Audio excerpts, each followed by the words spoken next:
Hello everyone, welcome to our channel Tripat academy. Tripat academy में आप सभी का स्वागत है। तो आज यार क्लास 12th का सॉलिड स्टेट हम 1 घंटे के अंदर पूरा पढ़ जाने वाले हैं। ठीक है, पूरा का पूरा चैप्टर, हर एक छोटे छोटे से टॉपिक को सबको टच किया हुआ है। ठीक है, बिल्कुल कोई सा भी टॉपिक नहीं छोड़ा है। अगर आपने चैप्टर पढ़ रखा है तो आपको बहुत अच्छा रिवीजन होने वाला है। अगर आपने चैप्टर नहीं पढ़ रखा है तो आपके लिए तो बहुत ही बढ़िया है। 1 घंटे में सारी चीज़ आपको समझ आ जाने वाली है। तो यार इसीलिए वीडियो को शुरू से लेके लास्ट तक देखो, आपको बहुत अच्छा लगेगा, आपको पूरा चैप्टर समझ आ जाएगा। अभी रात के लगभग 2 बज रहे हैं। ठीक है, रात के 2 बज रहे हैं, उस टाइम पे वीडियो शूट कर रहा हूँ। ठीक है, आप सबके लिए बड़ी मेहनत चल रही है। ठीक है, कि जिससे आप सबका स्कोर बहुत अच्छा हो सके। तो बस यार ना ज़्यादा बोलते हुए वीडियो को हम स्टार्ट करते हैं।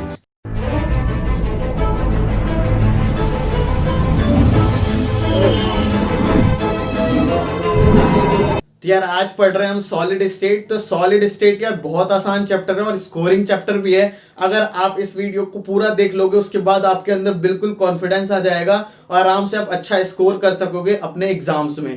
ठीक है, तो बस यार इस वीडियो को पूरा देख लो और साथ ही साथ मैं जो पढ़ाते जा रहा हूँ साथ में नोट भी करते रहो कि जिससे यार तुम्हारे अच्छे नोट्स भी बन सके। ठीक है यार, ज्यादा टाइम वेस्ट ना करते हुए हम स्टार्ट करते हैं अपने चैप्टर को जो स्टार्ट कर रहे हैं। सबसे पहले चैप्टर का जो नेम है उसका मतलब तो हमें समझ आना चाहिए। ठीक है, सॉलिड स्टेट। तो यार आपको पता होगा कि हमारे 3 स्टेट्स होते हैं, सॉलिड, लिक्विड, गैस। तो उसमें से हम सॉलिड स्टेट के बारे में पढ़ रहे हैं। तो यार सबसे पहले सॉलिड स्टेट की डेफिनेशन जान लेते हैं कि डेफिनेशन क्या होती है। तो यार solid state is that state of matter in which the constituent particles are closely packed by force of attraction. यार इसका मतलब क्या है कि सॉलिड स्टेट हमारा वो स्टेट है मैटर का जिसमें कि जो कंस्टिट्यूएंट पार्टिकल्स होते हैं। आप पूछोगे कि कंस्टिट्यूएंट पार्टिकल्स क्या होते हैं भैया, ये बताइए हमें। यार कंस्टिट्यूएंट पार्टिकल्स का मतलब है कोई सा भी एटम, मॉलिक्यूल या आयन, कुछ भी हो सकता है कंस्टिट्यूएंट पार्टिकल्स में। वो आपस में क्या हो यार, टाइटली बॉन्डेड हो। ठीक है, मतलब बिल्कुल ही क्लोजली पैक्ड हो, उनमें बिल्कुल भी जगह ना बची हो। ठीक है, क्लोजली पैक्ड हो बाय फोर्स ऑफ अट्रैक्शन, उनके बीच में जो अट्रैक्शन है उसलिए क्लोजली पैक्ड हो। ठीक है, तो यार ये तुम्हारी जो डेफिनेशन है वो तुम्हें क्लियर हो गई होगी। और यार जो जनरल कैरेक्टरिस्टिक्स है, यानी कि यार जो तुमने पहले ही पढ़ रखी होगी अपनी 9th क्लास में या 10th में, ये सब बेसिक्स तुमने पढ़ रखा होगा, वो भी हम डिस्कस कर लेते हैं। जैसे कि यार तुम्हें पता है कि सॉलिड का हमारा क्या होता है, फिक्स्ड मास होता है। ठीक है, फिक्स वॉल्यूम होता है, फिक्स्ड इन साइज होता है। ठीक है, तो ये हमारी यार फिक्स्ड रहती है, वो उसकी चेंज नहीं हो सकती। तुम्हें पता है यार जो सॉलिड होता है उसमें क्या होता है, बिल्कुल यार जगह नहीं रहती है। ठीक है, बिल्कुल ही क्लोजली पैक्ड रहती है, इसलिए यार डेफिनेशन में क्लोजली पैक्ड मैंने लिखा भी है। ठीक है, उनके बीच में क्या होता है यार, strong intermolecular force of attraction होता है, जो कि मैंने पहले तुम्हें बता दिया है। उसमें क्या होता है यार, जो उनकी पोजीशन रहती है, यानी कि मान लो छोटे मॉलिक्यूल्स है। ठीक है, तो उनकी जो पोजीशन है ना वो फिक्स रहती है। उसको बिल्कुल हम चाहें कि यार उसकी पोजीशन से हम दूसरी कर सकें तो वो पॉसिबल नहीं होती है। जैसा कि यार तुम फ्लूइड में आराम से कर सकते हो, फ्लूइड यार है उसकी शेप को तुम आराम से चेंज कर सकते हो। गैस में तो यार बिल्कुल ही इंटरमॉलिक्यूलर जो फोर्सेस होते हैं बिल्कुल होते ही नहीं है, बिल्कुल यार हटे हटे हुए रहते हैं और उनके में बिल्कुल गैप बना हुआ रहता है। ठीक है, और ये तुम्हें पता ही यार कि इनकम्प्रेसिबल होता है, रिजिड होता है। ठीक है, यानी कोई सा भी सॉलिड तुम लोगे तो तुम्हें जो सॉलिड होंगे यार बिल्कुल तुम कंप्रेस नहीं कर। जैसे यार मेरे पास मार्कर है, ये मार्कर भी एक सॉलिड है। ठीक है, और इसको अगर मैं कंप्रेस करना चाहूं, मैं दबाना चाहूं, कितना भी फोर्स ऑफ अट्रैक्शन लगाना चाहूं इसमें, तो क्या ये कंप्रेस हो सकता है मेरे से? नहीं। कितनी भी जान लगाओगे यार तो नहीं होगा, भले ही तोड़ दोगे तुम, लेकिन ये कंप्रेसिबल नहीं होगा। तो ये सारी चीज तुम्हारी क्लियर हो चुकी होगी।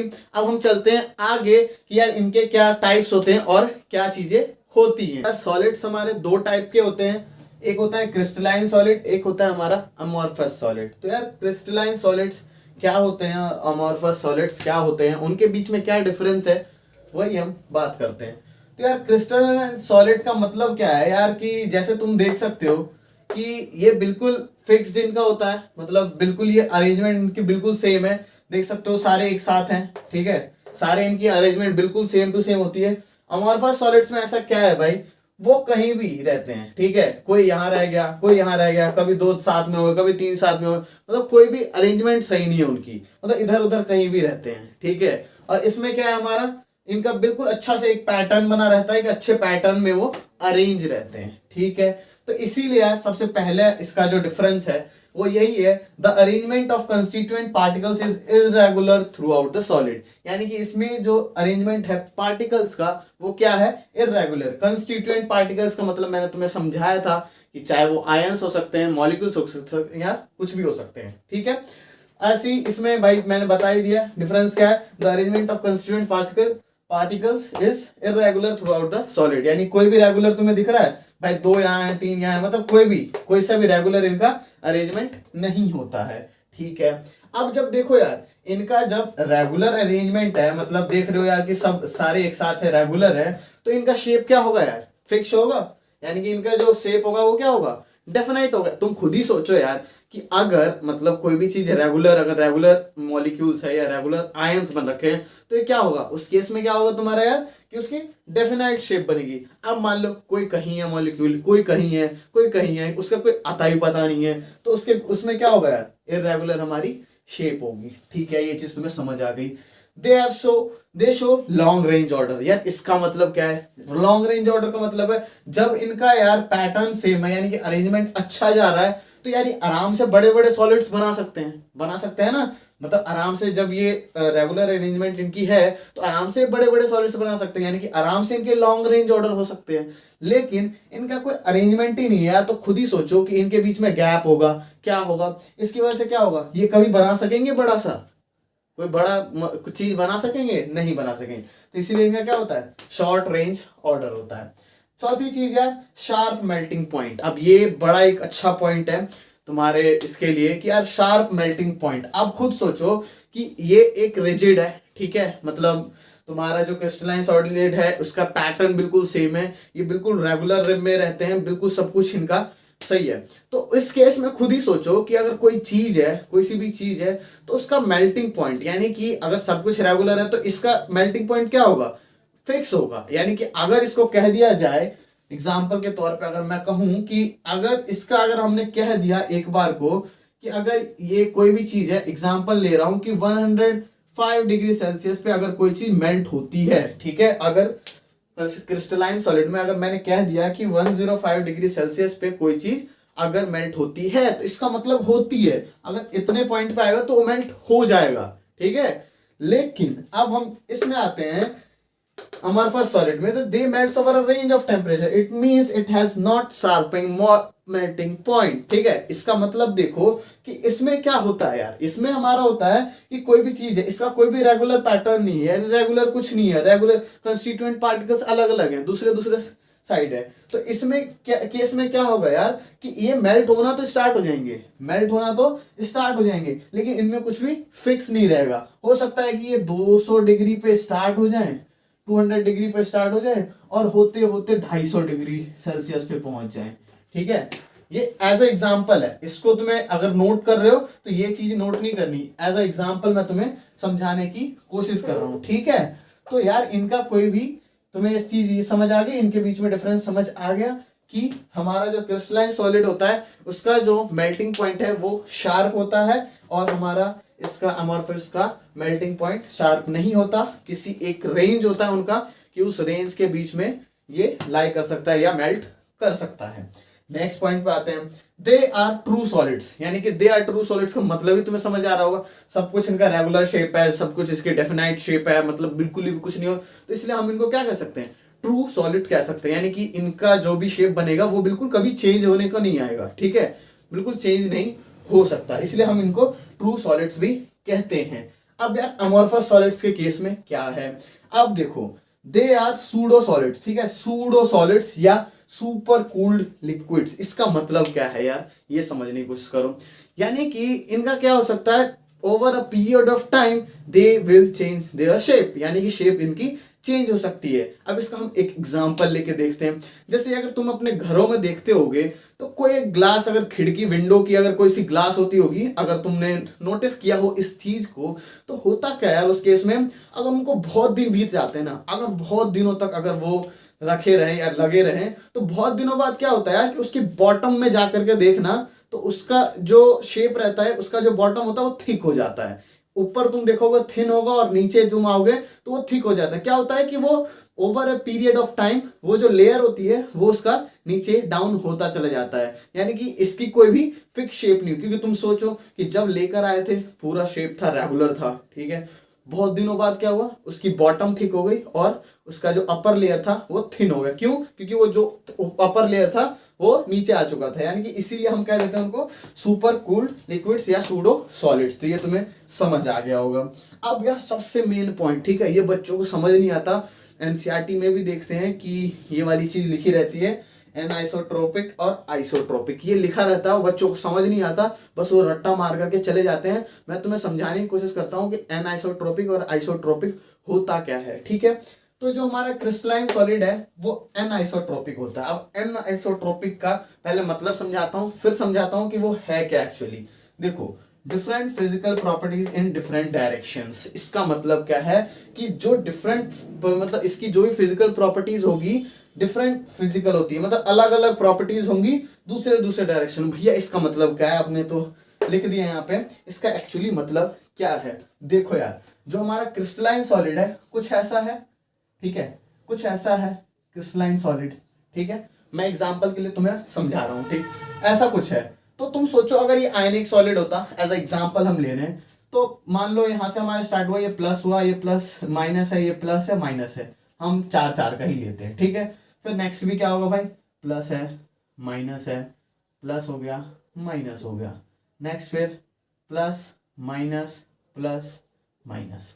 अब देखो यार, अगर हम इसको क्या करें, कट करें, अगर हम इसे काटें कहीं से या किसी दूसरे डायरेक्शन से देखें, अगर मान लो हम इस डायरेक्शन से देखना शुरू किए तो इस डायरेक्शन से देखेंगे तो क्या आ रहा है भाई, प्लस माइनस, ये चीज शो हो रही है, यानी कि हमारा जो शो हो रहा है वो क्या हो रहा है, प्लस माइनस। अब अगर मैं इस डायरेक्शन से देखूं, यानी कि ये वाली डायरेक्शन में अगर मैं देखने जाऊं इस वाले में, तो पहले क्या चीज स्टार्ट हुई, माइनस प्लस माइनस। अब इसमें तुम्हारा तो चेंज हो गया यार, तुम्हारा जो इस डायरेक्शन से कुछ और आ रही है चीज और इस डायरेक्शन से देख रहे हो तो कुछ और आ रही चीज, तो खुद तुम्हें समझ आ रहा होगा इस केस में भाई प्लस माइनस प्लस, इस केस में माइनस प्लस माइनस, ये क्या चक्कर है। तो ये तुम्हें समझ आ गया कि अगर हम दूसरी डायरेक्शंस में देखें तो हमारा क्या होगा कि हमारी प्रॉपर्टीज चेंज हो जाएगी। क्योंकि खुद सोचो कि अगर दो कैटायन है और एक एनायन है, इस केस में दो एनायन है और एक कैटायन है, एज एग्जाम्पल के लिए समझा रहा हूँ, ऐसा कुछ नहीं है कि ऐसा कुछ हो सकता है, एज एग्जाम्पल मैं समझाने की कोशिश कर रहा हूं। तो दूसरे डायरेक्शंस में अगर हम देखने की कोशिश करेंगे तो उनकी फिजिकल प्रॉपर्टीज चेंज हो जाती हैं और दूसरे डायरेक्शन में उसकी फिजिकल प्रॉपर्टीज चेंज हो सकती है, यानी कि डिफरेंट डायरेक्शंस में उसकी डिफरेंट फिजिकल प्रॉपर्टीज हो सकती है। तो ठीक है, ये चीज तो मेरे को समझ आ गई, ठीक है। अब हम आते हैं अमॉर्फस सॉलिड्स में, ये तो हमारी बात हो गई थी क्रिस्टलाइन सॉलिड की। अब हम आते हैं अमॉर्फस सॉलिड्स पे। तो यार अमॉर्फस सॉलिड्स का खुद देखो कि इनकी अरेंजमेंट कुछ भी है, कहीं दो है, कहीं तीन है, कहीं चार है, भेड़ बकरी चाल में है ये पूरी, ठीक है, ये पूरी भेड़ बकरी की चाल है। इसमें क्या है, आइसोट्रोपिक नेचर होता है। अब आइसोट्रोपिक का मतलब क्या है, same physical properties in different direction, यानी कि इनकी फिजिकल प्रॉपर्टी सेम होती है हर डायरेक्शन में। अब मैं तुम्हें एज अ एग्जाम्पल समझाने की कोशिश करता हूँ। मान लो तुम यार किसी जू में गए, ठीक है, किसी जू में गए, वहां पे सारे एनिमल्स थे, ठीक है, सारे एनिमल्स थे। कहीं पे मान लो कि चीता था, किसी जगह पोलर बियर था, कहीं किसी जगह दूसरा जानवर था, अलग अलग जानवर थे। एक जगह को इस जगह अरेंज किया गया कि भाई ये सारे यहाँ रहेंगे, ये सारे यहाँ रहेंगे और ये वाले सारे यहाँ रहेंगे और ये वाले सारे यहाँ रहेंगे, अलग अलग है। तुम देखने के लिए गए तो हाँ देख सकते हो कि हाँ भाई इस डायरेक्शन में देखा तो ये वाली चीज़ है, इस डायरेक्शन में देखा ये वाली चीज़ है, इस डायरेक्शन में देखा तो ये वाली चीज़ है। हर डायरेक्शन में देख रहे हो तो अलग अलग चीज़ें तुम्हें दिख रही हैं। अब उन सबको एक जू में गए हम, उन सबको क्या करा जाए, सबको साथ में मिला दिया गया, भेड़ बकरी की चाल चल रही, सब एक साथ जा रहे हैं, ठीक है, सब एक साथ चलने लग गए। तुम पहचान पाओगे भाई वो कहाँ चला गया, ये कहाँ चला गया, उनका तो यार कोई अरेंजमेंट ही नहीं है, ठीक है। तो तुम्हें सब क्या लगेंगे, सारे एक ही जैसे लगेंगे कि नहीं, ठीक है। एक्चुअली वो दूसरे होंगे। अगर इंसान के केस में आओगे, तुम इंसान के केस में आओगे कि भाई कोई इंसान कोई यहाँ पे है, पूरी फैमिली किसी की, ये किसी की फैमिली यहाँ, किसी की फैमिली यहाँ, अलग अलग, ठीक है, और उन सबको एक साथ कर दिया जाए, ठीक है, तो क्या होगा, पता चलेगा तुम्हें, नहीं आइडेंटिफाई कर पाओगे, तुम्हें तो लगेगा सेम ही है। तो इसीलिए क्या कि अगर सेम फिजिकल प्रॉपर्टीज होती है हमारी, अगर हम किसी भी डायरेक्शन में से देखें, ठीक है। तो यहाँ तक समझ आएगा। इसके एग्जाम्पल क्या हो गए यार, NaCl, KCl, ZnS, ये इसके एग्जाम्पल हो गए। और हमारे इसके एग्जाम्पल हो गए ग्लास या प्लास्टिक, ये मैंने एक एग्जाम्पल तुम्हें समझा दिए। तो यार अब हम इसके आगे चलते हैं। तो यार हमने क्रिस्टलाइन सॉलिड्स और अमॉर्फस सॉलिड्स के बारे में तो पढ़ लिया। अब पढ़ते हैं यार टाइप्स ऑफ क्रिस्टलाइन सॉलिड्स, क्योंकि इस चैप्टर में ज़्यादातर हमें क्रिस्टलाइन सॉलिड्स के ही बारे में पढ़ना है। ठीक है, तो टाइप्स ऑफ क्रिस्टलाइन सॉलिड्स के बारे में पढ़ रहे हैं। तो सबसे पहली चीज यार, ये 4 टाइप के होते हैं हमारा। एक होता है आयनिक सॉलिड, और हमारा होता है मेटालिक सॉलिड, एक होता है कोवलेंट सॉलिड, और होता है मॉलिक्यूलर सॉलिड। ठीक, तो अब इनमें हम 4 चीजों पे ध्यान देंगे। ठीक है, इनके मेल्टिंग पॉइंट पे ध्यान देना है हमें, और इनके हमारे फोर्स ऑफ अट्रैक्शन कौन सी होती है, और इनके क्या एग्जाम्पल्स है, वो सारी चीज हम करने वाले हैं। तो सबसे पहले यार आते हैं कि यार आयनिक जो सॉलिड्स होते हैं, आयनिक सॉलिड्स में हमारे कौन से तरह के कंस्टिट्यूएंट पार्टिकल्स होते हैं, उसमें कौन कौन से पार्टिकल्स होते हैं। तो तुम्हें खुद भी पता होगा कि आयनिक सॉलिड्स में हमारे क्या होते हैं, आयंस होते हैं। आयंस कौन कौन से होते हैं भाई, कैटायन और एनायन होता है। मेटालिक सॉलिड्स में क्या होगा, मेटल एटम होंगे। कौन से मेटल होंगे, जैसे कॉपर हो गया या दूसरे हो गए। ठीक है, एल्युमिनियम हो गए, ये सब हो गए हमारे। ठीक है, अब कोवेलेंट सॉलिड्स में क्या होगा, नॉन मेटल हो गए। नॉन मेटल कैसे, जैसे कि हमारा कार्बन हो गया, सिलिकॉन हो गया, ये सब हमारे नॉन मेटल होते हैं। अब मॉलिक्यूलर सॉलिड्स में क्या होंगे भाई, मॉलिक्यूल्स होंगे। ठीक है, या same type of atoms. Same type of atoms अभी तुम्हें समझ नहीं आएगा, जब मैं एग्जांपल दूंगा तो तुम्हें समझ आ जाएगा। अब आते हैं फोर्स ऑफ अट्रैक्शन। तो अब खुद सोचो कि आयंस के बीच में क्या बनता है भाई, आयंस और इलेक्ट्रॉन्स, इन सब के मिल करके क्या कौन सा वाला आएगा हमारा फोर्स ऑफ अट्रैक्शन, खुद ही बताओ। इलेक्ट्रोस्टैटिक, यानी कि इलेक्ट्रोस्टैटिक, और हम क्या बोलते हैं उसको, आयनिक बॉन्ड बोल देते हैं जब ये बनाते हैं तो। ठीक है, तो इलेक्ट्रोस्टैटिक फोर्स ऑफ अट्रैक्शन होगा। इसमें क्या होगा भाई, मेटालिक बॉन्ड बनेगा। मेटल्स मेटल्स के बीच में क्या बनेगा, मेटालिक बॉन्ड बनेगा। और कोवेलेंट सॉलिड्स में कौन सा बनेगा, कोवेलेंट बॉन्ड बनेगा। ठीक है, और मॉलिक्यूलर सॉलिड्स में हमारा वैन वाल्स वाला फोर्स ऑफ अट्रैक्शन होता है।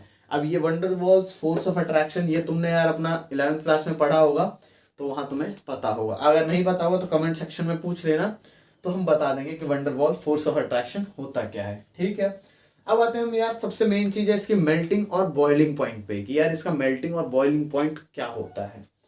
तो यार आयनिक सॉलिड्स में खुद समझ सकते हो कि मेल्टिंग पॉइंट जो होता है वो क्या होता है यार, हाई होता है। जैसे कि हम एग्जांपल लें तो NaCl का लगभग 700 से 800 डिग्री होता है मेल्टिंग पॉइंट। ठीक है, बहुत ही ज्यादा हाई मेल्टिंग पॉइंट होता है।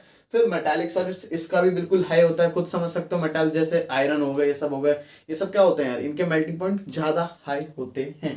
ठीक है, अब कोवेलेंट सॉलिड्स की बात है यार, इनकी सबसे ज्यादा होती है। ठीक है, कोवेलेंट सॉलिड्स की सबसे ज्यादा होती है। जैसे कि एग्जांपल मैं लेने लग जाऊं तो डायमंड, तुम्हें पता है कोवेलेंट सॉलिड ऐसा है कि डायमंड की सबसे ज्यादा हाई मेल्टिंग पॉइंट है। ठीक है, और मॉलिक्यूलर सॉलिड्स की सबसे कम होती है। इन तीनों के कंपैरिजन में सबसे कम होती है हमारी मॉलिक्यूलर की। अब आते हैं कंडक्टेंस पे। तो कंडक्टेंस पे अगर हम बात करें तो जो हमारा आयनिक सॉलिड होता है, तो अगर यार वो नॉर्मली है, ठीक है, नॉर्मल है अगर, तो उसका क्या होगा, वो इंसुलेटर की तरह काम करता है। ठीक है, उसका कुछ नहीं होगा। अगर उसे हम मोल्टन स्टेट में कर दें, मोल्टन यानी कि उसको आयंस में तोड़ दे, जैसे NaCl है, नॉर्मल है तो कोई कुछ काम करेगा नहीं करेगा। लेकिन उसे मोल्टन स्टेट में लेके जाएं, जैसे Na+ और Cl- में अगर उसको हम तोड़ दें तो क्या होगा, खुद ही बताओ। जब उसको हमने तोड़ दिया तो फिर वो अपने आयंस में कन्वर्ट हो गए, कैटायन और एनायन में। उसके बाद वो अपना इलेक्ट्रिसिटी या किसी भी चीज में अगर हम यूज करना चाहे उसको यूज कर सकते हैं।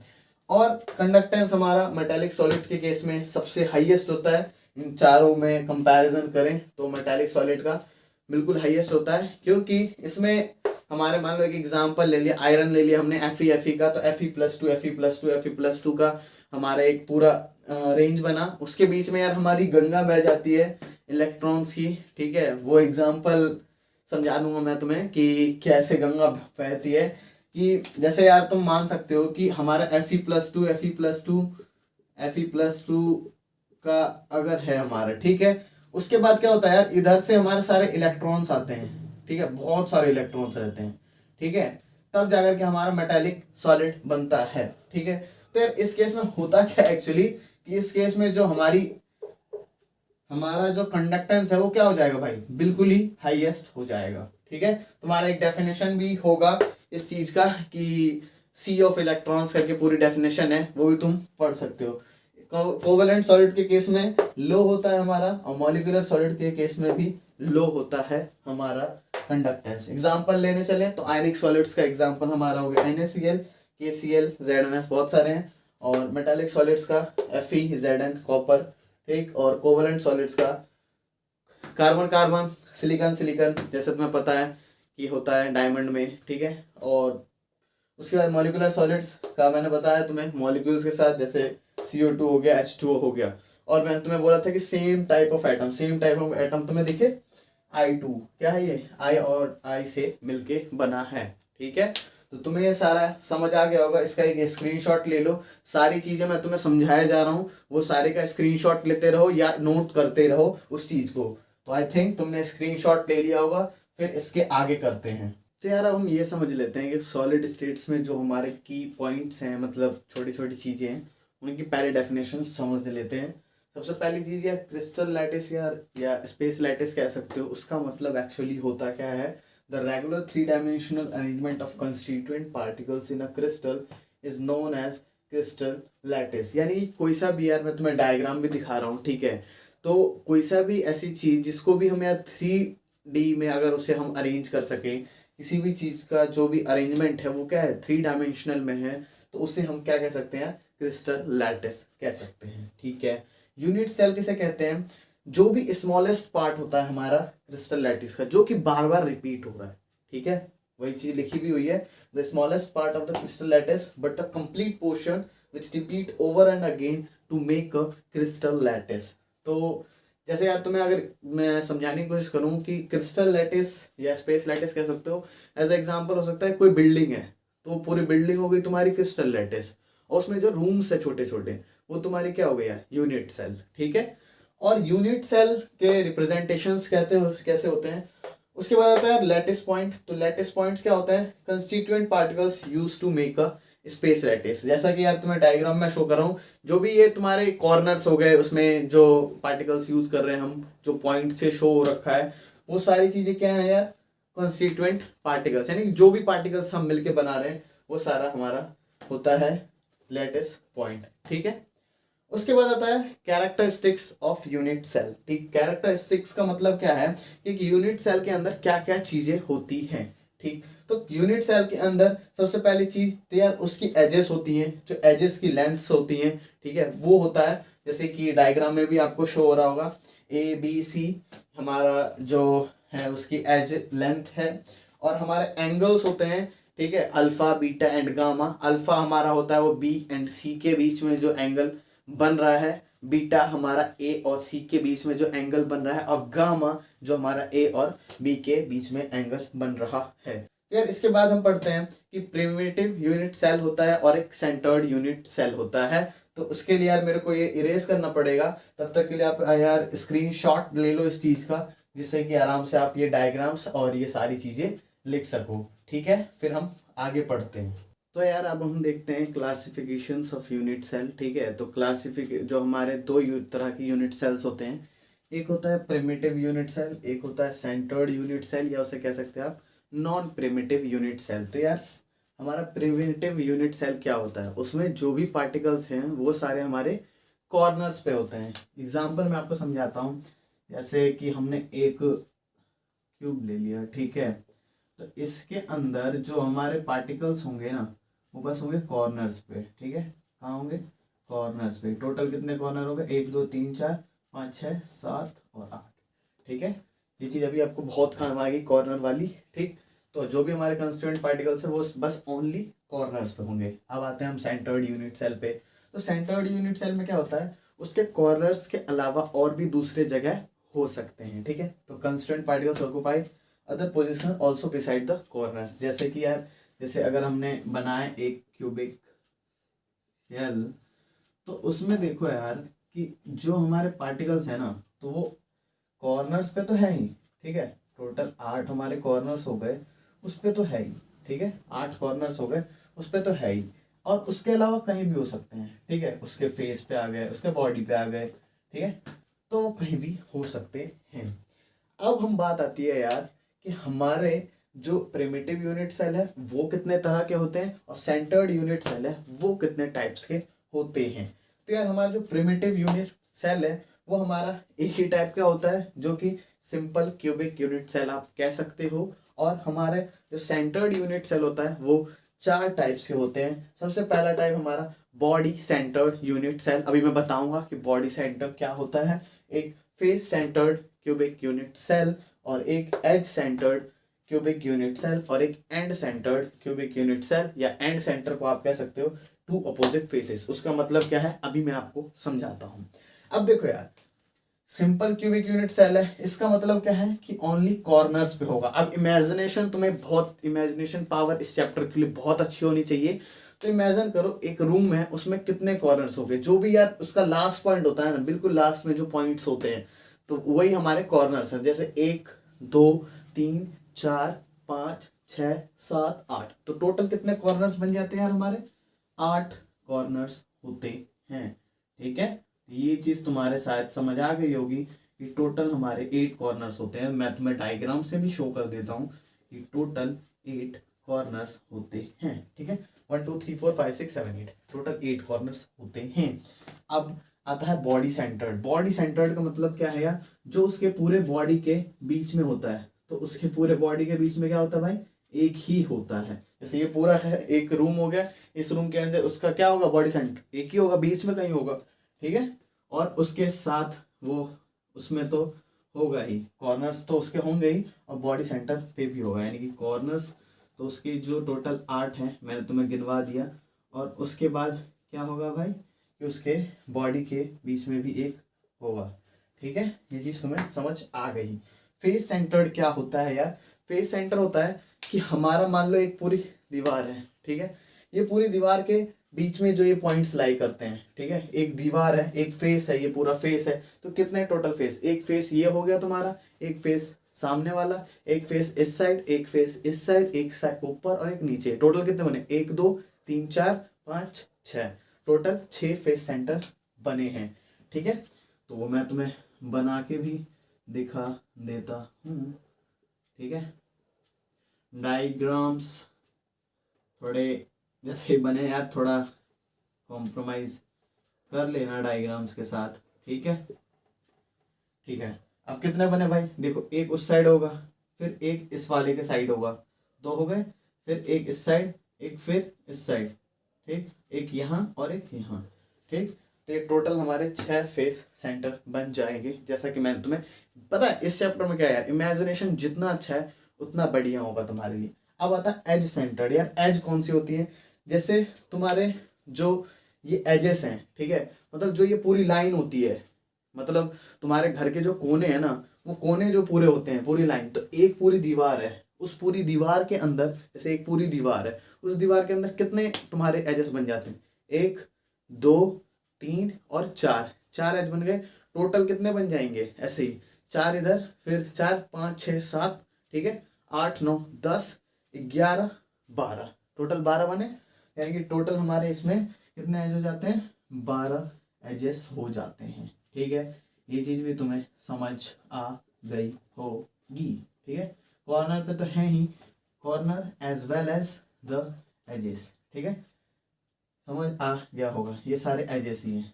ठीक है, इसमें कोई बताने की जरूरत नहीं है। अब एंड सेंटर, एंड सेंटर का थोड़ा बच्चों को दिक्कत आती है। एंड सेंटर का मतलब क्या है? जैसे यार हमारे ये यूनिट सेल है, मतलब ठीक है, ये क्यूबिक यूनिट सेल है। अब क्या है इसमें? इसमें यार कॉर्नर्स पे तो तुम्हारा हो गया, चलो ये चीज समझ आ गई हमें कि कॉर्नर्स पे है। इसके अलावा एंड्स, मतलब जो भी तुम्हारे फेसेस हैं, कोई से भी 2 फेस, अगर मान लो कि ये हो गया, ठीक है, कोई सा भी एक पूरा एक एज है, एज के बीच में जो ये पॉइंट है उसे कह सकते हो एंड सेंटर। ठीक है, तो या फेस के तुम कह सकते हो अपोजिट फेसेस के, यानी कि अगर 2 ही होते हैं, ठीक है, यानी कि इस साइड ये अगर एक फेस है तो उसके दूसरे वाला साइड भी, इसी को तुम एंड सेंटर्ड कह सकते हो। ठीक है, जैसे कि ये ले लिया और ये ले लिया, 2 ऐसे। ठीक, अब हम ये समझते हैं कि इन सबका कंट्रीब्यूशन कितना कितना होता है। ये टोटल कितने होते हैं भाई? 8 होते हैं। तो अब ये समझो कि एक, ये पूरे टोटल 8 हो गए, और एक कितने के साथ जुड़ा हुआ रहता है? इमेजिन करो कि अगर ये एक रूम है, ठीक है, इस रूम में जिसमें मैं पढ़ा रहा हूँ वो एक रूम हो गया, इसके बगल में एक रूम है, ठीक है, उस बगल के रूम के ऊपर एक रूम है, ठीक है, और उस और ए वाला जो रूम है इसके भी ऊपर एक रूम है। टोटल कितने 4 कमरे हमारे हैं। अब सोचो कि एक कॉर्नर है, वो कॉर्नर कितनों के साथ जुड़ेगा, वो एक कॉर्नर कितनों के साथ, एक तो यार उस वाले रूम के साथ, फिर एक ऊपर वाले, फिर एक उसके बगल वाले, ठीक। तो हर में 2-2 कॉर्नर के साथ ऑलमोस्ट वो जुड़ेगा, जुड़ेगा कि नहीं। तो टोटल वो कितने के साथ जुड़ जाएगा, इमेजिन करोगे इसको अच्छे से तो तुम्हें समझ आएगा कि वो टोटल कितनों के साथ जुड़ेगा, 8 के साथ जुड़ेगा, ठीक है। यानी कि ये जो पूरे टोटल होते हैं और एक का कंट्रीब्यूशन कितना होता है 1/8 का, यानी कि इसमें टोटल कितने हमारे एटम्स बन जाते हैं 1, ठीक। टोटल कितने हो गए 1। अब बॉडी सेंटर पे आते हैं, तो इसमें ये तो है ही, ठीक है, ये तो है ही, प्लस मैंने तुम्हें क्या बताया कि बीच में एक बॉडी सेंटर होता है, बीच में एक ही होता है, तो बस यार फिर एक का कंट्रीब्यूशन तो एक ही के साथ होगा, ठीक। अब आता है फेस सेंटर्ड। फेस सेंटर में यार ये तो तुम्हारा हो गया 8 × 1/8 प्लस टोटल मैंने कितने बताए तुम्हें 6 फेसेस बताए। अब सोचो कि एक फेस है, एक फेस कितने के साथ जाएगा, बस कितनों के साथ ही जुड़ पाएगा वो, एक तो ये हो गया और वो दूसरे वाले के साथ, बस कितनों के साथ 2 के साथ हो पाएगा। कितने के साथ होगा भाई 2 के साथ, ठीक है, ठीक है। अब ये तो मेरी समझ आ गई। अब आते हैं हम एज सेंटर्ड। तो यार एक एज जो है वो कितने रूम के साथ अटैच होगा, एक तो बगल वाले रूम, एक फिर उसके ऊपर वाले और एक इसके बगल वाले, तो टोटल कितने के साथ होगा 4 के साथ। तो यानी कि 8 × 1/8 प्लस, ठीक है, 8 × 1/8 प्लस कितने होते हैं ये टोटल 12 होते हैं, तो 12 और ये कितने के साथ कंट्रीब्यूशन है 1/4 के साथ, ठीक। ये चीज तुम्हें समझ आ गई होगी। हम आते हैं एंड सेंटर्ड पे। तो एंड सेंटर में यार हमारी ये तो हो ही गए 8 × 1/8 प्लस ये कितने हो गए टोटल, एक इस फेस का, ये इस फेस का, और कितने टोटल कितने होते हैं एंड सेंटर 4 होते हैं। और उस एक बार में सोचो कि एक फुटबॉल जैसी चीज है, अगर एक बार में अगर हम करेंगे तो आपस के, मैंने बताया आमने सामने वाले होंगे, एक साथ में आमने सामने वाले ही आ सकते हैं।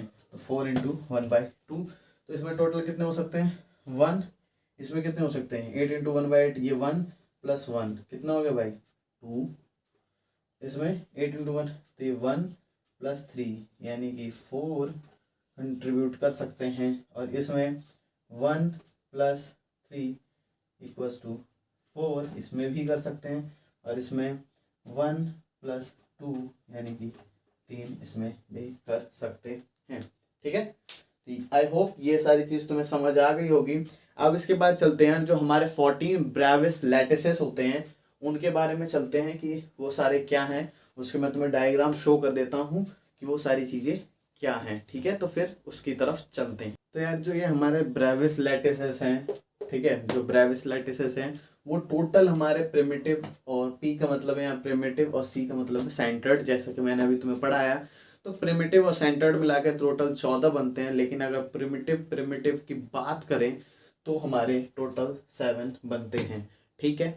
तो यार 7 जो बनते हैं उनका हमें मेन याद रखने वाली चीज क्या है, पेपर में बहुत इस पे क्वेश्चन आ जाते हैं, एक्सियल लेंथ और इसकी एक्सियल एंगल जो होता है इसके बीच में, ठीक है। कोई चीज दे दी होगी जस्ट लाइक बोल दिया होगा मोनोक्लिनिक, उसके बताओ भाई कि एक्सियल लेंथ या एक्सियल एंगल क्या होता है, या एक्सियल लेंथ और एंगल दे दिया होगा, बोलेगा भाई ये कौन से में लाई करता है, मोनोक्लिक है या क्लिनिक है या टेट्रागोनल है, क्या है। तो यार इसकी बहुत आसान से ट्रिक है, मैं तुम्हें समझाना चाहूंगा। देखो यार कि जिस ऑरेंज मतलब जिस ऑर्डर में मैंने तुम्हें अरेंज किया है उसी ऑर्डर में अगर तुम अरेंज करके चलोगे तो तुम्हारा बहुत इजी हो जाएगा इसको याद करना। देखो सबसे पहले हम इन सब के फर्स्ट चीज को देख लेते हैं, CTOM, और फिर मैं तुम्हें समझाता हूँ H और R और T।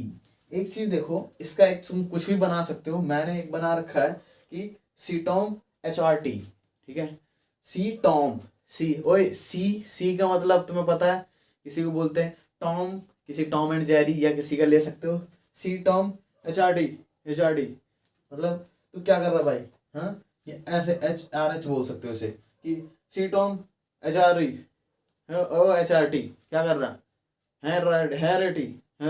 ऐसे कह सकते हो। देखो CTOM टॉम हो गया, ठीक है, सी टॉम, उसको शॉर्ट में टी बोल सकते हो, हैरिटी, ठीक है, सी टॉम हैरिटी, ठीक है। तो ऐसे तुम याद कर सकते हो, इसका कोई लॉजिक तो होता नहीं, अपने तरीके बनाने पड़ते हैं। मैंने ऐसे ही बनाया था कि सी टॉम हैरिटी, तो ऐसे मैंने इसको याद कर लिया था, ठीक है। अब एक्सियल लेंथ की बात आती है, तो एक्सियल लेंथ कैसे याद कर सकते हो, देखो कि सबसे पहला वाला जो है उसको तीनों को इक्वल कर दो, जो उसकी लेंथ है A equal to B equal to C, तीनों को इक्वल कर दो। उसके बाद जो लास्ट वाला है उस तीनों को अनइक्वल मार दो, ठीक है, कुछ नहीं करना। फर्स्ट वाला तीनों इक्वल से और लास्ट वाला तीनों अनइक्वल। अब इसके बाद क्या करते हैं, अब इस वाले पे आओ, इस वाले पे क्या करो कि भाई इसमें से एक हमारा गायब है, मतलब सी जो लास्ट वाला था वो भाई अनइक्वल हो गया, बात खत्म कर दी। फिर से ये तीनों अनइक्वल हो गए, फिर ये कह रहा है फिर हम फिर से तीनों साथ नहीं होंगे, ठीक है, फिर से तीनों साथ नहीं हुए। फिर से बोला भाई मैं तो फिर से साथ होना चाहता हूँ, इसी की तरह रिवर्स फिर से मान लिया, फिर से साथ होना चाहे, फिर बोला कि हाँ भाई अब फिर से साथ हो जाते हैं। मतलब देखो, अगर तुम्हें पहला इक्वल लास्ट वाला अनइक्वल, फिर इसके बाद पहला सी साइड हो जाता है, फिर ये साथ में मतलब सारे अलग हो जाते हैं, सारे अलग हो जाते हैं, फिर से रिवर्स चलता है। ये देखो फिर से ये वाली चीज आ गई, ये वाली चीज फिर से आ गई, और फिर से ये वाली चीज आ गई, समझ आया, ठीक है।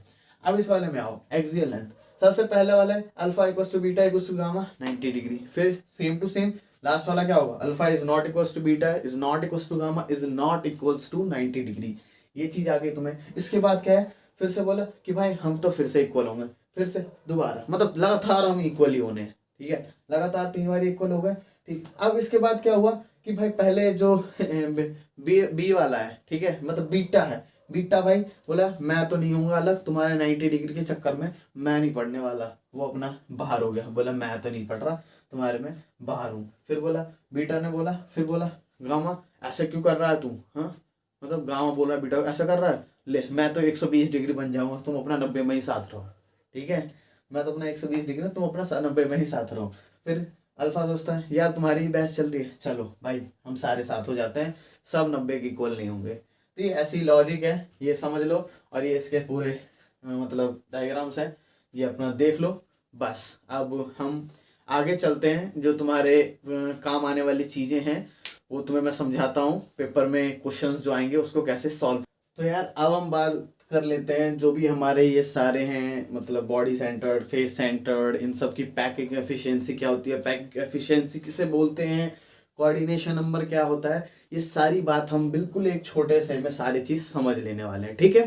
तो स्टार्ट करते हैं सबसे पहले यार, कि हमारा जो सबसे पहला है सिंपल क्यूबिक यूनिट सेल, ठीक है। तो सिंपल क्यूबिक यूनिट सेल का मतलब क्या है कि जो इसका फिगर है, मतलब इसकी जो अरेंजमेंट होगी वो बिल्कुल सिंपल दे रखा है, तो भाई सिंपल सी ही होगी, ठीक है, यानी कि एक के नीचे एक, एक के नीचे एक, बस आराम से सिंपल सी ये अरेंजमेंट है, तो इसका नाम हो गया सिंपल क्यूबिक यूनिट सेल।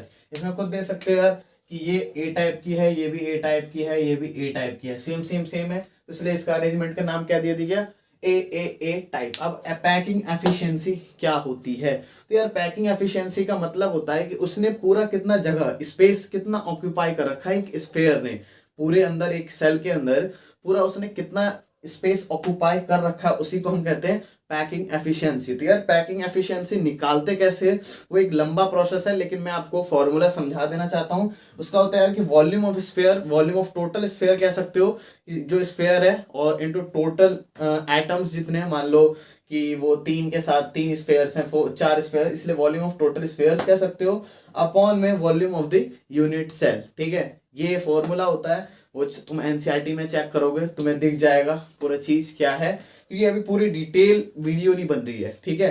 तुम्हें क्योंकि एग्जाम पॉइंट ऑफ व्यू में तुम्हें ये नहीं बोला है कि पूरा निकाल के दिखाओ, ठीक है, डायरेक्ट तुमसे पूछे जा सकते हैं ये चीजें, ठीक। तो इसलिए यार मैं पूरा डिटेल नहीं बता रहा हूँ, अभी हम भले ही पढ़ेंगे एससीपी सीसीपी ये सारी चीज अभी पढ़ेंगे, लेकिन पहले उससे पहले ये सारी चीज जान लो, ये मैं बिल्कुल शॉर्ट में तुम्हें सारा चीज समझा दिया है, ठीक है, कि क्या होता है। तो पैकिंग एफिशिएंसी जब निकलता है हमारा एससीसी का, तो उसका 52.4% निकलता है। अब आती है कोऑर्डिनेशन नंबर की बात, तो इसका कोऑर्डिनेशन नंबर क्या होता है, 6 होता है। अब भाई कोऑर्डिनेशन नंबर क्या होता है, कोई भी एक एटम है उसके नेबरिंग एटम्स कितने हो सकते हैं, ठीक है, कोई भी एक एटम है उसके नेबरिंग एटम्स कितने हो सकते हैं, उसी को हम कोऑर्डिनेशन नंबर कहते हैं, ठीक है। अब आता है भाई relation between A and R. ए का मतलब क्या है, उसकी जो एज लेंथ है, आर का मतलब जो उसका रेडियस है। तो इस केस में क्या आता है, ए इक्वल टू 2r। भैया ये कैसे आता है, थोड़ा सा मेरे को समझा दो, क्योंकि बिल्कुल मेरे को समझ नहीं आ रहा यार। एक चीज देखो कि इन सब केस में क्या है, देखो जैसे अगर हमारा कोई सा भी सिंपल क्यूबिक यूनिट सेल है, ठीक है, ये रहा सिंपल क्यूबिक यूनिट सेल, ठीक। इसमें यार एक स्फेयर कहाँ पे होगा, यहाँ पे। एक स्फेयर कहाँ पे होगा, यहाँ पे। तो ये पूरी यहाँ से लेके यहाँ तक एज लेंथ क्या होगी भाई तुम्हारी, यहाँ से यहाँ तक ए हो गई, और ये क्या हो गया, आर हो गया रेडियस, ये हो गया आर रेडियस। तो ए किसके बराबर है, पूरी एज लेंथ किसके बराबर है, 2r के बराबर। तो समझ आ गई ये चीज कि ये कैसे परफॉर्म हो रही है, ठीक है। और फिर इसी चीज से r इक्वल टू a/2 निकाल दे। इसका एग्जाम्पल ले सकते हो, तो पोलोनियम हमारा इसका एक एग्जाम्पल बन जाता है, ठीक है। तो इसका मैंने तुम्हें यहाँ समझा दिया। अब आती है भाई क्यूबिक क्लोज पैकिंग और एफसीसी। तो ये कैसी होती है, देखो यार ये होती है, जैसे मान लो फर्स्ट तुम्हारा ए ऐसा हो गया, ठीक है, फर्स्ट ऐसी हो गई, सेकंड क्या होगा इनके बीच में, ठीक है, सेकंड इनके बीच में ये हमारे बनेंगे, ऐसा कुछ होगा, और थर्ड क्या होगा, ये इनके बीच में ये ऐसे होगा, ठीक है। तो इनका फर्स्ट क्या हो गया भाई, ए टाइप हो गया, फिर सेकंड क्या हो गया, बी टाइप हो गया, थर्ड क्या हो गया, सी टाइप हो गया। तो ये पूरा टोटल क्या बना, एबीसी। फिर इसके बाद क्या होगा, फिर से एबीसी एबीसी। तो ये क्या होते हैं, एबीसी एबीसी टाइप की अरेंजमेंट होती है इनकी। इसमें जब तुम पैकिंग एफिशिएंसी निकालोगे तो 74% आएगी। इसका कोऑर्डिनेशन नंबर हमारा होता है 12। और इसमें भी कैसे निकालते हैं ये चीज मैं तुम्हें समझा देता हूं। देखो यार, इसको समझने के लिए क्यूबिक क्लोज पैकिंग के केस में क्या होता है, देख लो यार, तीन हमारे स्फीयर है। तो ये देखो ऐसा कुछ बनेगा, देखो ऐसा कुछ डायग्राम बन रहा है, ठीक है, ये डायग्राम बना, ठीक। अब इस केस में क्या होगा यार, कि जो तुम्हारा ये है, क्या है तुम्हारा, ये जो तुम्हारा फेस वाला जो एज है, फेस वाला जो है, उसमें क्या होगा, एक स्फीयर यहाँ पे है, एक स्फीयर यहाँ पे है, और एक क्या होगा बीच में हो गया, तीन स्फीयर्स हो गए, ठीक है।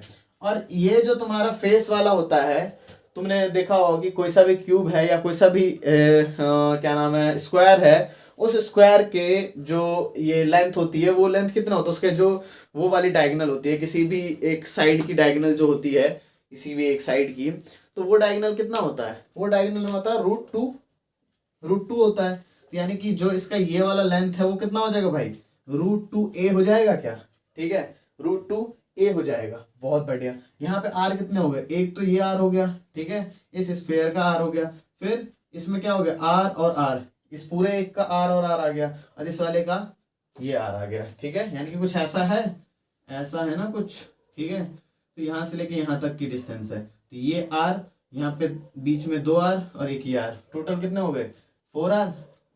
तो √2a हमारे किसके बराबर होता है, 4r के बराबर होता है।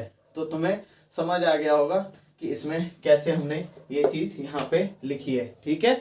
आई होप ये तुम्हारा ये डाउट क्लियर हो गया हो। इनको यार याद करके रख लो, बहुत मतलब क्वेश्चन इन पे डायरेक्ट क्वेश्चंस आ जाते हैं, इनको ध्यान से रख लो। इसका एग्जाम्पल हो गया कॉपर और हमारा सिल्वर, इसका एग्जाम्पल हो गया, ठीक है। फिर आता है बॉडी सेंटर्ड पे बीसीसी की अरेंजमेंट कैसे होती है यार, देख लो। बीसीसी का हमारा अरेंजमेंट होता है, जैसे ये है ए टाइप, ठीक है, ये ए टाइप हो गया, फिर इसके नीचे जस्ट, ठीक है, इसके नीचे जस्ट आ जाता है, फिर से फिर यहाँ से, ठीक है, फिर से यहाँ से, और फिर से इसके नीचे। समझ आ गया। तो ऐसी कुछ अरेंजमेंट होती है, देख लो ए है, फिर बी है, फिर ए है, फिर ये, तो ए बी टाइप की ऐसी अरेंजमेंट होती है। और इसका पैकिंग फ्रैक्शन निकालोगे तो 68% आएगा, और कोऑर्डिनेशन नंबर इसका 8 होता है, और ये 4r इक्वल्स टू √3। ये कैसे है ये देख लो यार, ये हमारे किसके केस में मैंने बताया था तुम्हें, एफसीसी और सीसीपी कह सकते हो। ये मैंने एससीसी के केस में तुम्हें समझाया था, और मैं तुम्हें किसके केस में समझा रहा हूँ अभी, बीसीसी। तो बीसीसी के केस में देखो यार कैसा होता है। तो बीसीसी के केस में अगर हमारा बीसीसी मतलब बॉडी सेंटर पे होगा, तो यानी बॉडी सेंटर में उसका लेंथ कितना होता है भाई, √3 ये होता है डायगोनल हमारा क्यूब का जो डायगोनल आता है, वो ये जो बीच वाला डायगोनल है वो कितना आएगा, √3 है। तो √3 हमारा इसका लेंथ हो गया। इक्वल्स टू, फिर इस केस में क्या होगा, एक ये रहा स्फेयर, एक ये रहा स्फेयर और एक ये रहा स्फेयर, 3 स्फेयर हो गए। फिर से सेम यही वाली चीज लगेगी r, और यहाँ बीच में कितना आएगा 2r, और भी एक r आएगा यहाँ पे, यानी कि √3a इक्वल्स टू क्या आएगा 4r। बस ठीक है, तो ये आई होप तो यही इसका फॉर्मूला है, √3a इक्वल्स टू 4r। बस ठीक है, कुछ भी तुम्हें करना पड़ा, कितना इजी में सारी चीजें समझ आ गई। इसका एक अच्छे से स्क्रीनशॉट ले लो, और इसका एग्जांपल हो गया लिथियम और क्या सोडियम। ठीक है, तो इसका एक अच्छे से स्क्रीनशॉट लो जिससे तुम्हें कोई प्रॉब्लम ना हो, और फिर हम आगे बढ़ते हैं। तो आई होप स्क्रीनशॉट ले लिया होगा, तो आगे चलते हैं। तो यार एक ये फॉर्मूला है, वो अपना अच्छे से याद करके रख लेना, क्योंकि ये वाला बहुत यूज़ आता है। तुम देखोगे कि एनसीईआरटीज़ में बहुत सारे क्वेश्चंस है इस चीज़ पे, तो ये देख लेना, यूज़ करना तुम्हें बहुत इजी होगा। बस मेन होता है तुम्हें फॉर्मूला पता होना चाहिए इस चीज़ का। एग्ज़ाम में भी इसके आने के चांसेस होते ही हैं। ठीक है, आराम से क्वेश्चन तुम्हारे सॉल्व हो जाएंगे। तो फिर इसकी क्या चीज़ है यार कि rho equals to Z into M into A cube into upon में A cube into N A. ठीक है, तो रो क्या यार हमारी यहाँ डेंसिटी है, जेड क्या है नंबर ऑफ एटम्स, यानी कि जो भी तुम्हें बोल दिया गया कि भाई बीसीसी का है या एफसीसी का है, तो टोटल मैंने तुम्हें पहले समझाया था कि भाई बीसीसी में कितने होते हैं, 2 एटम होते हैं, हमारे एफसीसी में 4 होते हैं। ये सब चीज़ मैंने तुमसे समझाई थी, तो वो वहीं जेड की जगह वो चीज़ पुट कर देनी है। एम हमारा मोलर मास है, वो दे रखा होगा तुम्हें। ए तुम्हारा हमारा है एज लेंथ, जो भी सेंटीमीटर में या मीटर में जिसमें दे रखा होगा। एन हमारा एवोगाड्रो नंबर है, जो कि तुम्हें पता होगा 6.022 इंटू 10⁻23। ठीक है, तो आई होप ये समझ आ गया होगा। फिर आगे बढ़ यार, सबसे पहले अब हम समझ लेते हैं कि वॉइड्स क्या होते हैं, फिर उसके क्या टाइप्स होते हैं। तो यार वॉइड्स, जो भी गैप हमारे किसी भी स्फेयर्स के बीच में जो गैप बनता है, उसी को हम क्या बोलते हैं, वॉइड्स बोलते हैं। यानी कि एक चीज मतलब बीच में जगह बन रही है, एम्प्टी स्पेस आ रहा है, उसकी वजह से क्या हो रहा है, वॉइड क्रिएट हो रहा है। ठीक है, तो उसी को हम वॉइड कहते हैं। और उसके क्या क्या टाइप्स हैं वो हम समझने कर सकते हैं। तो यार उसके 3 टाइप्स होते हैं वॉइड्स के।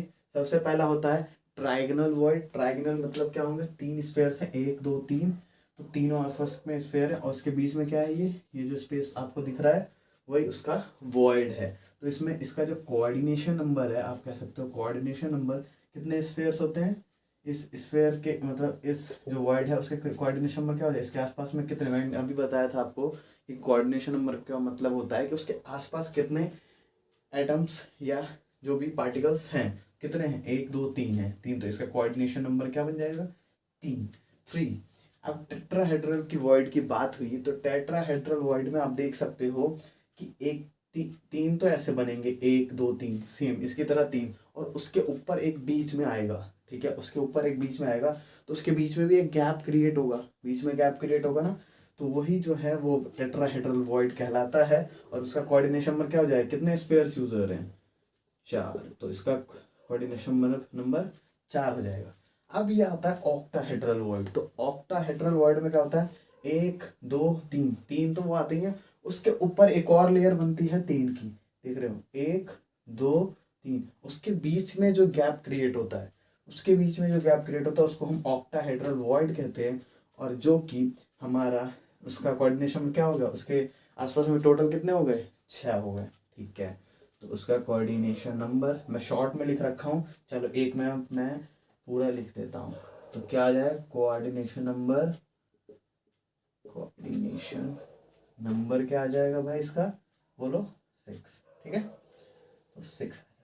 अब हम आते हैं कि जो आपके में क्वेश्चंस आ सकते हैं कि भाई दे देगा कि इतने एटम्स हैं, ठीक है, तो इतने एटम्स हैं, तो बता दे भाई कि हमारा ऑक्टाहेड्रल वॉइड क्या होगा और हमारा टेट्राहेड्रल वॉइड कितने होंगे।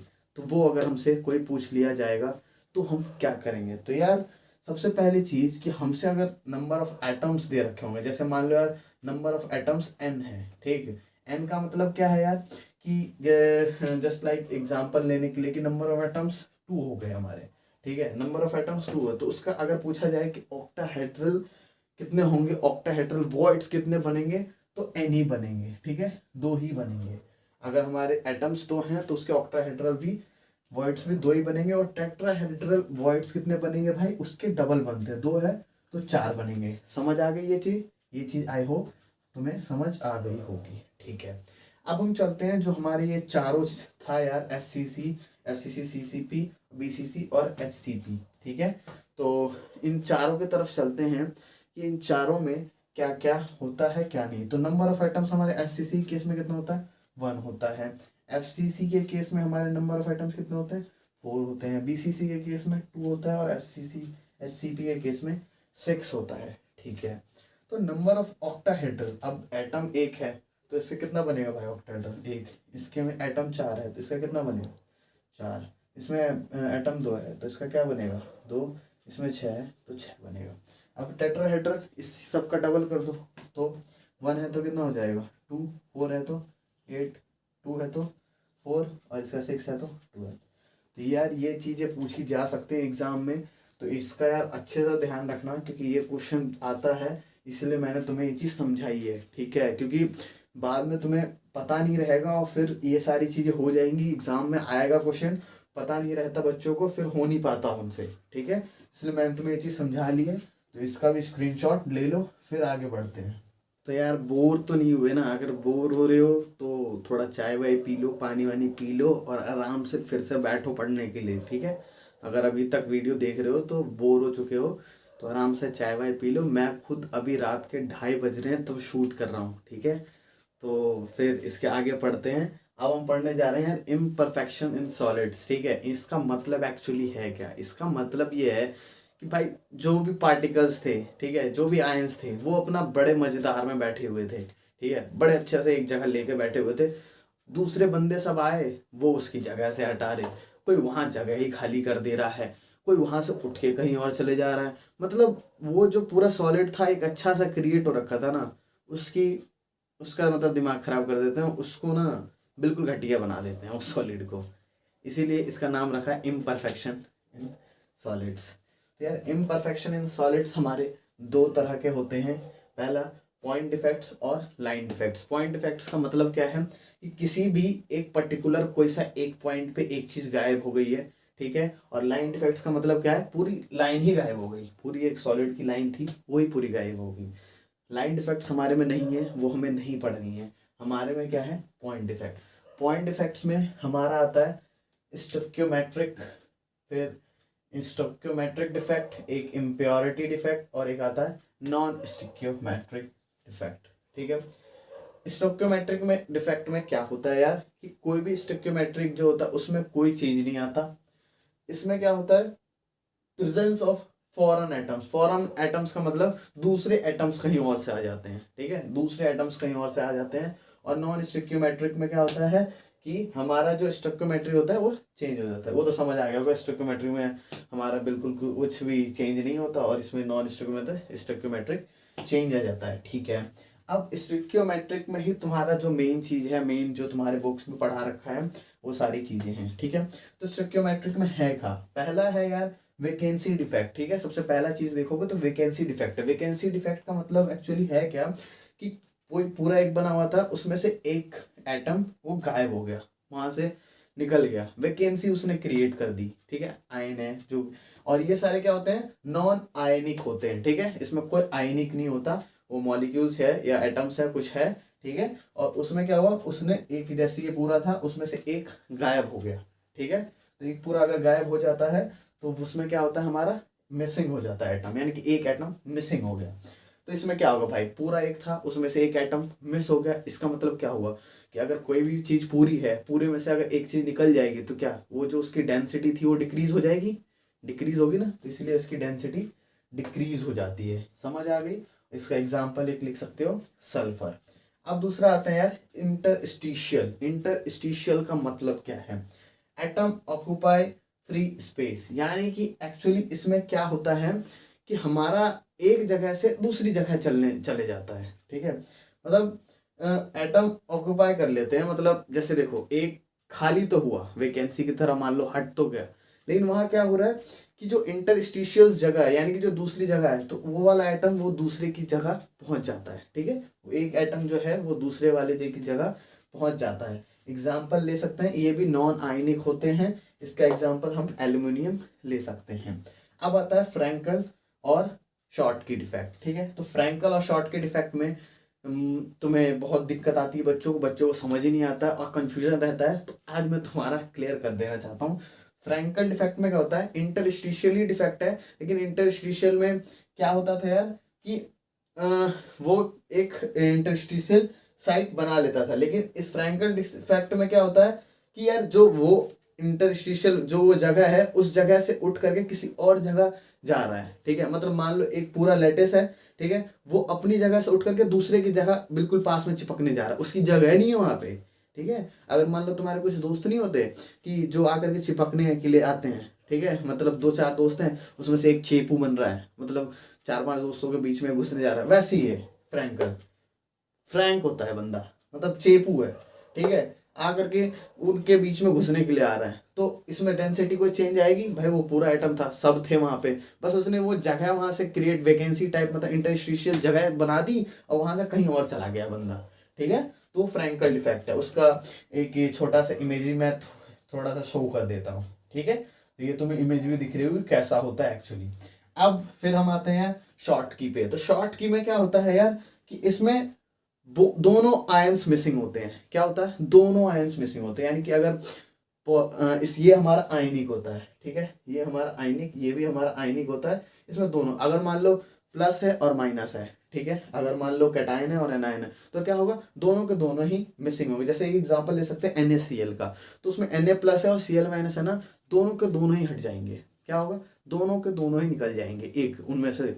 अगर बहुत सारे हैं, जैसे मान लो 4 Na प्लस हो गए, 4 Cl माइनस हो, उसमें से एक एक दोनों का हट जाएगा, Na प्लस एक इसका गया और Cl माइनस इसका गया, ठीक है। तो मतलब दोनों से एक ही साथ, तो खुद समझ सकते हो इसकी डेंसिटी क्या होगी भाई, डिक्रीज हो जाएगी। यहाँ तक सारी चीजें क्लियर है, ठीक है। इसकी एक शॉर्ट की भी एक इमेज मैं तुम्हें शो कर देता हूँ, ठीक है। तो इमेज शो हो गई, ठीक। अब हम आते हैं नॉन स्टिक्योमेट्रिक डिफेक्ट्स पे। तो यार इसमें हमारे दो तरह के होते हैं, एक होता है मेटल एक्सिस और एक होता है मेटल डिफिशियंसी, ठीक है। तो मेटल एक्सिस का मतलब क्या समझ आ रहा है, कोई भी एक चीज एक्सिस में होनी चाहिए, चाहे आयन मतलब कैटायन एक्सिस हो जाए या एनायन एक्सिस हो जाए, कोई भी एक चीज एक्सिस में होनी चाहिए। तो इसके मेटल एक्सिस में भी दो टाइप के होते हैं, एनायनिक वैकेंसी और एक्सिस कैटायंस, ठीक है। तो एनायनिक में मतलब इस क्या हो गया कि उसमें जो हमारे एनायंस है वो हट गए, निकल गए भाई, और उन्होंने वैकेंसी एक मतलब एक होल क्रिएट करके वहां छोड़ दिया, ठीक है। और इसमें क्या हो भाई, दूसरा एक टाइप के हो गया एक्सिस कैटायन, मतलब कैटायन बढ़ गए, एक में एनायन बढ़ गए, कैटायन। किसी भी एक चीज को अगर बढ़ा दोगे तो हमारा जो मेटल है वो क्या हो जाएगा, किसी एक चीज का ज्यादा हो जाएगा, तो एक्चुअली वो मेटल बढ़ जाएगा, ठीक है, एक्सिस हो जाएगा किसी न किसी चीज का। एग्जाम्पल हमारे LiCl और NaCl इसके एग्जाम्पल हो गए। अब यार मेटल डिफिशियंसी का मतलब क्या है, ड्यू टू वेरिएबल वैलेंसी। अब मतलब क्या है, देखो यार, अब जैसे तुम्हें पता है कि आयरन है, आयरन बहुत सारे स्टेट में रहता है, ठीक है, Fe+2 में भी रहता है, Fe+3 में भी। तो यार अलग अलग वैकेंसीज इसकी होती है ना, वैकेंसी अलग अलग। तो वही वेरिएबल वैकेंसी जिनकी भी होती है, वैकेंसी निकालना सीखा होगा यार तुमने क्लास 10th में, तो वेरिएबल वैकेंसीज जिनकी होती है उन्हीं को हम मेटल डिफिशियंसी में डालते हैं। तो यार ये सारी चीज आई होप तुम्हें समझ आ गया होगा। तो इसीलिए यार इस चीज़ पूरे का स्क्रीनशॉट अच्छे से ले लो, क्योंकि ये पूरा तुम्हें बहुत बड़ा में समझाते हैं, बहुत टाइम कंज्यूमिंग होता है। मैंने तुम्हें इतने छोटे में ही पूरा चीज़ बिल्कुल पॉइंट वाइज सारा चीज़ समझा दिया है। तो आई होप तुमने स्क्रीनशॉट ले लिया होगा। सो यार आगे बढ़ते हैं। तो यार अब हम आ चुके हैं बिल्कुल लास्ट टॉपिक पे, जो हमारा लास्ट टॉपिक है इस पूरे चैप्टर का, वो है यार इलेक्ट्रिकल प्रॉपर्टीज़ हमारी क्या होती हैं। तो 3 तरह के होते हैं हमारे, कंडक्टर्स, इंसुलेटर और सेमीकंडक्टर्स। तो इनमें होता क्या है एक्चुअली, इसमें एक होता है वैलेंस बॉन्ड और एक होता है कंडक्शन बैंड, ठीक है, बॉन्ड नहीं बैंड, ठीक है, valence band and conduction band. अब उनके बीच में गैप पे ही सारा चीज़ डिपेंडेंट है, ठीक है, कि गैप अगर ओवरलैप कर रहा है या बिल्कुल पास पास है या बिल्कुल दूर दूर है, उसी के से ही हमारे इंसुलेटर या कंडक्टर या हमारे सेमीकंडक्टर्स बनते हैं, ठीक है। तो पहले आते हैं यार कंडक्टर्स पे। तो कंडक्टर्स हमारे होते हैं valence band and conduction are very close to each other, ठीक है, यानी कि वैलेंस बैंड और कंडक्शन बैंड जो है वो बिल्कुल ही पास पास होते हैं, ठीक है, बिल्कुल ही पास पास होते हैं और ओवरलैप करते हैं एक दूसरे के ऊपर। देख सकते हो ओवरलैप कर रहे हैं एक दूसरे के ऊपर, ठीक है ना, ओवरलैप कर रहे हैं, ओवरलैपिंग हो रही है इनके बीच में, यानी कि आराम से इजीली पास कर सकते हैं एक दूसरे को इलेक्ट्रॉन, बहुत इजीली पास कर सकते हैं एक दूसरे को इलेक्ट्रॉन, जिसकी वजह से ये क्या कर सकते हैं भाई, इनके जो ये हम अपना आराम से इलेक्ट्रिसिटी प्रोड्यूस कर सकते हैं। तो इसीलिए यार ये good conductors of electricity and heat होते हैं, ठीक है। हीट एंड इलेक्ट्रिसिटी ये अच्छे से कंडक्ट कर सकते हैं। अब आते हैं हम यार इंसुलेटर्स पे। तो यार इंसुलेटर्स में सबसे दिक्कत है कि वैलेंस बैंड और कंडक्शन बैंड में कोई भी नहीं पास होता भाई, इनके में बहुत दूरी होती है, ठीक है, बहुत दूर होते हैं आपस में, इतने मतलब उनके में बिल्कुल ही बहुत ज़्यादा गैप होता है, जिसकी वजह से यार ये कुछ भी एक दूसरे को इलेक्ट्रॉन पास नहीं कर सकते। उनके बीच में जो गैप बनता है उसको हम फॉरबिडन गैप भी कह सकते हैं, ठीक है। और बस, और ये जब है ही नहीं तो यार ये हीट और इलेक्ट्रिसिटी का इनका क्या होगा भाई, बैड कंडक्टर्स होंगे, ठीक है। अब आते हैं सेमीकंडक्टर्स। तो सेमीकंडक्टर्स में बिल्कुल पास होते हैं लेकिन पूरा ओवरलैप नहीं करते, बिल्कुल पास पास में रहते हैं।